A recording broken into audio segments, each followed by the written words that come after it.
नमस्कार। आज हम एक उपन्यास के कुछ हिस्सों पर थोड़ी गहराई से बात करने वाले हैं। ये अंश लिली नाम की एक लड़की के जीवन के कुछ बहुत अहम मोड़ दिखाते हैं। मतलब उसके रिश्ते, पुराने तजुर्बे और जो मुश्किलें उसने झेली। हमारा मकसद है लिली के पूरे सफर को समझना, उसके जो मुख्य संघर्ष रहे हैं और इन हिस्सों में जो जज्बात छुपे हैं उनको महसूस करना। तो चलिए शुरू करते हैं। बिल्कुल। कहानी की शुरुआत ही काफी नाटकीय है। हाँ, लिली अपने पिता के अंतिम संस्कार के ठीक बाद है और सुकून के लिए शहर के एक छत पर पहुंच जाती है। और वहीं उसकी मुलाकात होती है राइल से, जो वहां गुस्से में है, कुर्सी को लात मार रहा है। अजीब पहली मुलाकात है ना। बहुत अजीब। एक तरफ लिली दुख में शांति ढूंढ रही है, दूसरी तरफ राइल का गुस्सा। हाँ, मतलब ये जो कंट्रास्ट है ना उनके हालातों का, ये बहुत दिलचस्प है। लिली दुख से भाग रही है, राइल अपने गुस्से में है। ये पहली मुलाकात ही उनके रिश्ते की जटिलता का एक तरह से इशारा दे देती है। और राइल की आवाज का लिली पर बहुत गहरा असर पड़ता है ना। बाद में पता चलता है कि वो न्यूरोसर्जन है। हाँ, वो आवाज, वो एक कनेक्शन बनाती है। लेकिन फिर उनकी अगली मुलाकातें होती हैं। हाँ, वो राइल की बहन एलाइसा के जरिए दोबारा मिलते हैं और इस बार राइल थोड़ा नशे में लगता है। और एक हादसा भी होता है जिसमें लिली के टखने में चोट लग जाती है। हाँ, और यहीं पर रायल नेकेड ट्रूथ्स यानी नग्न सच्चाइयों की बात करता है। ये क्या था? मुझे ये कॉन्सेप्ट बड़ा अजीब लगा। सही कहा। ये नेकेड ट्रूथ्स का विचार सिर्फ ईमानदारी के बारे में नहीं है। मतलब ये रायल की शायद एक इच्छा है कि चीजें बिल्कुल सच्ची हों, बिना किसी लाग लपेट के। अच्छा। लेकिन यही विचार बाद में उसके अपने अनफिल्टर्ड गुस्से और व्यवहार से जुड़ जाता है, जो खतरनाक हो सकता है। तो ये एक तरह से आकर्षण भी है और साथ में आने वाले खतरे का संकेत भी। ये तो हुई रायल की बात। अब लिली के अतीत में चलते हैं। उसकी डायरी के जरिए उसने एलन डी जेनेरस को चिट्ठियां लिखी थीं अपनी डायरी में। हाँ, वो जर्नल एंट्रीज। और यहीं हम मिलते हैं एटलस से। एटलस, एक बेघर टीनेजर जिसकी लिली मदद करती है, उसे अपने गैराज में रहने देती है, नहाने देती है। और एटलस का किरदार रायल से कितना अलग है। उसकी नीली आंखें, उसका मुश्किल अतीत, वो पूरी तरह से एक अलग दुनिया से है। बिल्कुल। और लिली का उसके लिए जो महसूस करना है वो सिर्फ दया नहीं लगती। नहीं, बिल्कुल नहीं। वो सहानुभूति है, शायद पहला प्यार भी। और ये लिली के अपने पिता के जो पूर्वाग्रह थे ना बेघर लोगों को लेकर, उनके खिलाफ एक तरह का विद्रोह भी है। हाँ, ये बात तो है। उसके पिता तो बेघर लोगों को पसंद नहीं करते थे। बिल्कुल। तो लिली का नजरिया एटलस से मिलकर बदलता है और उनके बीच वो जो बगीचे वाला सीन है, गोबर फेंकने वाला, हाँ, वो तो बड़ा यादगार है। वो उनके बीच का एक बहुत ही मासूम और अनोखा बंधन दिखाता है। एक बचपना है उसमें। लेकिन ये सब ज्यादा दिन नहीं चलता। एटलस बोस्टन जाने का फैसला करता है, फिर शायद मरीन्स ज्वाइन करने का। हाँ, लेकिन जाने से पहले एक बहुत दर्दनाक घटना होती है। आप उस बेसबॉल बैट वाले हमले की बात कर रहे हैं? हाँ, लिली के पिता एटलस पर हमला कर देते हैं और वहीं पर उनका रिश्ता, या कहें कि वो मासूमियत, टूट जाती है। एटलस चला जाता है। बहुत दुखद था वो। खैर, वापस आज में आते हैं।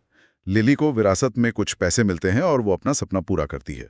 फूलों की दुकान, लिली ब्लूम्स। हाँ, और यहीं उसकी मुलाकात होती है एलाइसा से, राइल की बहन से। और एलाइसा न सिर्फ उसकी मदद करती है दुकान खोलने में, बल्कि उसकी पहली एम्प्लॉई और अच्छी दोस्त भी बन जाती है। ये दोस्ती भी काफी दिलचस्प है।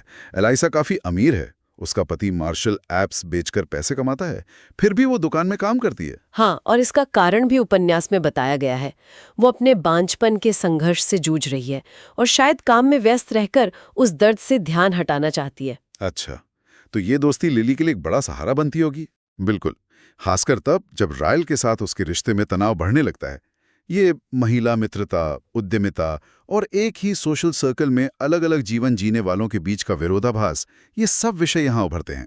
और रायल और लिली का रिश्ता आगे बढ़ता है। वो बॉयफ्रेंड गर्लफ्रेंड बन जाते हैं।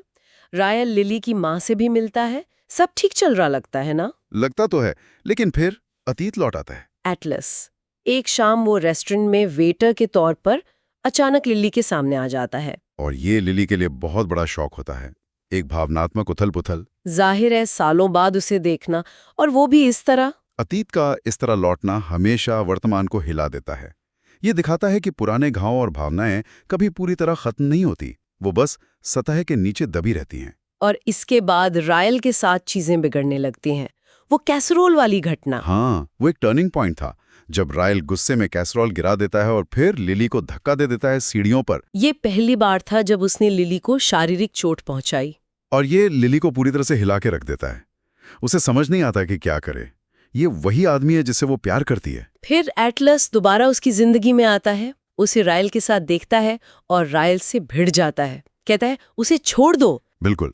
और इसी टकराव के बाद रायल को किसी तरह एटलस का नंबर मिल जाता है। और फिर वो भयानक लड़ाई होती है जहां रायल लिली को और चोट पहुंचाता है। हाँ, और उसी उथल-पुथल, उसी लड़ाई के बीच में रायल अपने बचपन का एक भयानक राज खोलता है। एक सदमा जिससे वो आज तक उभर नहीं पाया है। कि उसने गलती से अपने भाई एमरसन को गोली मार दी थी जब वो छोटा था। हाँ, ये खुलासा रायल के गुस्से और उसके व्यवहार को एक नया आयाम देता है।